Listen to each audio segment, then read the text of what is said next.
दोस्तों, ये घटना जौनपुर के एक छोटे से गांव बादशाहपुर की है, जहां 16 साल के लड़के का सिर काटकर उसकी मां के गोद में डाल दिया गया।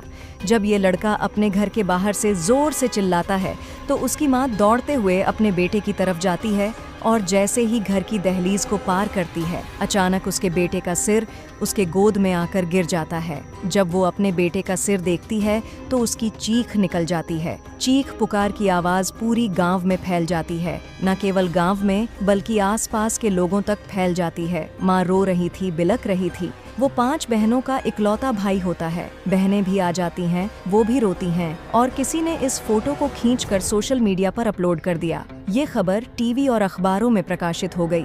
उसके बाद तो पूरे देश भर में इस बात पर चर्चा शुरू हो जाती है। एक तरफ देश दीपावली मना रहा था, वहीं दूसरी तरफ इस फोटो को लेकर चर्चा चल रही थी। आखिरकार शासन प्रशासन को भी आगे आना पड़ता है और शासन कहता है कि हम जितनी जल्दी हो सकेगा कातिलों को सलाखों तक पहुंचाएंगे, उन्हें कड़ी से कड़ी सजा दिलवाने की कोशिश करेंगे।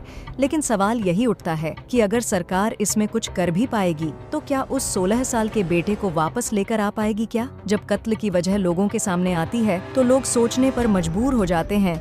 आज की घटना कई लोगों को सोचने पर मजबूर कर सकती है। घटना की शुरुआत उत्तर प्रदेश के जिला जौनपुर के कबीरुद्दीनपुर की बात कर रहा हूँ। 30 अक्टूबर 2024 की सुबह लगभग 7:30 के आसपास रामजीत यादव का इकलौता बेटा होता है, राग यादव, जिसकी उम्र लगभग 16 साल के आसपास होती है। घर के बाहर खड़ा होकर वह मंजन कर रहा था। तभी वह अपनी मां को आवाज लगाता है।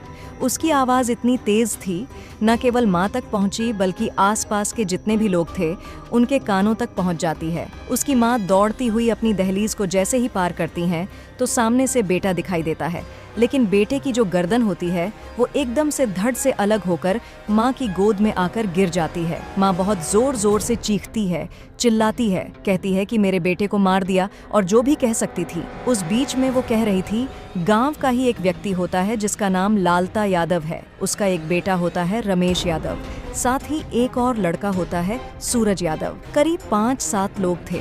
ये सबके हाथों में किसी के हाथ में हंसिया थी तो किसी के हाथ में तलवार थी। वो अपनी जान बचाने की तमाम कोशिश कर रहा था। इस बीच में वह लगातार आवाज भी लगा रहा था। आसपास के लोग भी बाहर आ जाते हैं। कोई समझ नहीं पा रहा था कि आखिरकार वजह क्या है। लड़का जैसे ही तीसरी आवाज में रुकता है, पीछे से एक तलवार को इतनी ताकत से मारा गया था कि एक ही वार में धड़ से सर दोनों अलग हो जाते हैं, जिससे उसका सिर माँ के पास पहुँच जाता है।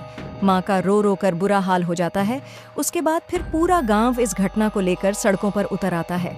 न केवल पूरा गांव उतरता है, सोशल मीडिया पर ही कुछ देर में खबर वायरल होने लगती है।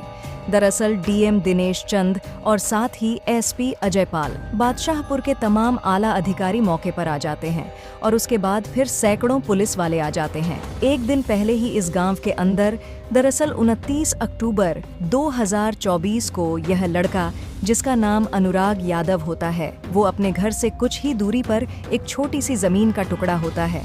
उस जमीन के टुकड़े की साफ सफाई कर रहा था और जैसे ही इसकी घास वास छील रहा था, तब इससे पूछा जाता है कि तुम ये सब क्या कर रहे हो।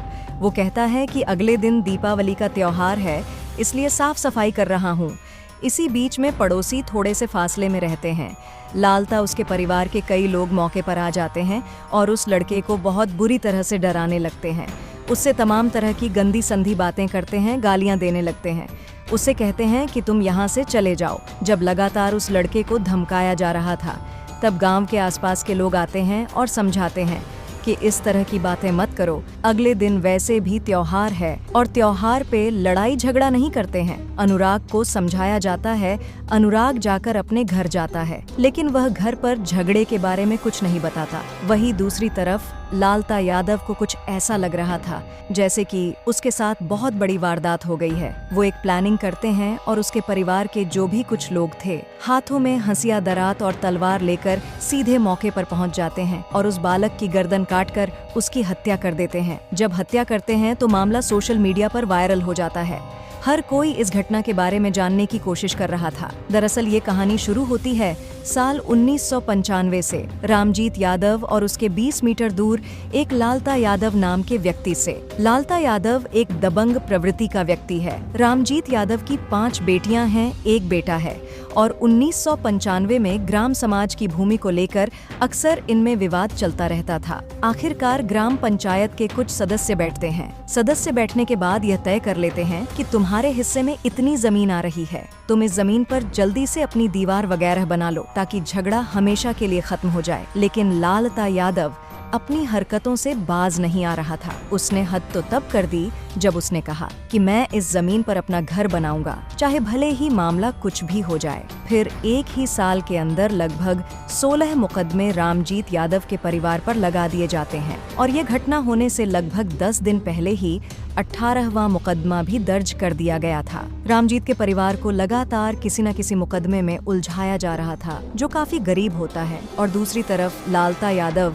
जो एक दबंग परिवार होता है। इस दबंग परिवार में एक दरोगा भी बताया जाता है और दरोगा जैसा कह रहा था, पुलिस को अपने इशारे पर कुछ ऐसे ही नचा रहा था। अब यह परिवार जो रामजीत का होता है, उनकी कुछ सुनवाई नहीं हो रही थी। यह वक्त धीरे धीरे करके ऐसे ही आगे बढ़ रहा था और वक्त आगे बढ़ते बढ़ते 30 तारीख को, जिस दिन अनुराग यादव की गर्दन काटकर हत्या कर दी जाती है, पूरे प्रदेश भर में इस बात को लेकर बवाल मच जाता है। उसके बाद फिर मुकदमा भी दर्ज कर लिया जाता है और पुलिस आती है। उन आरोपियों को गिरफ्तार करने के लिए तमाम दबिश भी दे रही थी। दूसरी तरफ अनुराग यादव की एक बहन का सोशल मीडिया पर एक इंटरव्यू बहुत तेजी के साथ वायरल होने लगता है। वो बार बार कह रही थी कि कितनी बार थाने चौकी के चक्कर लगाते थे, कितनी बार एप्लीकेशन दी जाती है, कहा जाता है कि आप हमारे घर आइए। एक बार आने के बाद इस छोटी सी जमीन के टुकड़े, चाहे वो 1.5 विस्वा हो या 2 विस्वा हो, इस विवाद को हमेशा के लिए खत्म कर देंगे। क्योंकि दूसरी जो पार्टी थी वो दबंग थे, साथ ही उनके परिवार में एक दरोगा था जो पुलिस को अपनी इशारों पर नचा रहा था। इसके बाद डीएम हो, एसएसपी हो, मंत्री हो या फिर तमाम नेता हो, वहां पर पहुंच जाते हैं। तमाम मीडिया कर्मी भी पहुंच जाते हैं और यह मामला पूरे देश भर में चर्चित हो जाता है। जिस दिन दीपावली मनाई जा रही थी, उस दिन इस घटना को लेकर घर घर में चर्चा हो रही थी कि एक 16 साल का लड़का है जिसकी गर्दन काटकर हत्या कर दी जाती है। हालांकि डीएम कहते हैं कि इस मामले की उचित स्तरीय जांच की जा रही है। क्या इस मामले में जो लालता प्रसाद का परिवार का दरोगा है, जिसने पुलिस की वर्दी पहनकर और इस कानून का दुरुपयोग किया है, क्या उसको भी जेल होगी? इन सवालों के जवाब न केवल जनता मांग रही है, बल्कि जनता से कहीं ज्यादा वह 5 बहनें हैं, माता पिता हैं, जिनका वो इकलौता भाई था। सरकार की जिम्मेदारी बनती है कि इस मामले में उच्च कदम उठाएं और आरोपियों को कम से कम समय में सजा दिलाएं और साथ ही एक ऐसा कानून पेश करें, ऐसा आदेश पारित करें ताकि भविष्य में किसी इकलौते बेटे की इस तरह से जान ना जाए। दोस्तों, इस पूरे घटनाक्रम को सुनाने का उद्देश्य किसी को परेशान करना नहीं है, किसी का दिल दुखना नहीं है, बल्कि आपको जागरूक करना है, आपको सचेत करना है। आप सब लोग अपना ख्याल रखें, सुरक्षित रहे। जय हिंद, जय भारत।